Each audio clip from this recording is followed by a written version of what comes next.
दीपक केसरकर यांनी नेमकी काय प्रतिक्रिया दिली आहे या संदर्भात ऐकूया। साधारण एका दाखल्यामागे 30 ते 40 हे त्यांचे कुटुंबीय असतात।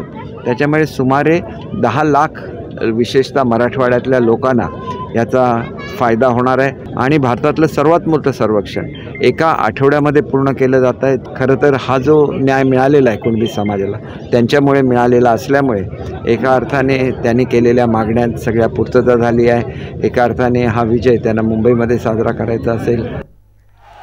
तर जरांगेंच्या सर्व मागण्या मान्य झाल्या असल्याचं सुद्धा मंत्री दीपक केसरकर यांनी आता सांगितलेले। जरांगेंना मुंबईत हा विजय साजरा करायचा आहे। आता मराठा आरक्षणासंदर्भात आज मोठी घोषणा जरांगे पाटील ही करू शकतात का याकडे आता संपूर्ण महाराष्ट्राचं लक्ष आहे। तर जरांगे यांच्या सर्व मागण्या मान्य झाल्याचं मंत्री केसरकर यांनी म्हटलेलं आहे। देशातील सर्वात मोठं आरक्षण देणार असं सुद्धा मंत्री दीपक केसरकर यांनी यावेळी माध्यमांशी बोलताना सांगितलेलं आहे। तर आपण पाहतोय की 20 तारखेपासून मनोज जरांगे पाटील हे अंतरवाली सराटीतून मुंबईकडे कूच करण्यासाठी निघाले होते आणि आता या आंदोलनाचा शेवटचा टप्पा म्हणजे नवी मुंबईमध्ये मुंबईच्या वेशीवरती आता मनोज जरांगे पाटील आणि लक्षावधीच्या संख्येनं मराठा बांधव जमलेले दृश्यांच्या माध्यमातून आपण सध्या पाहतोय की जिथे पाहावं तिथे मराठ्यांचं हे भगवं वादळच आपल्याला पाहायला मिळतंय।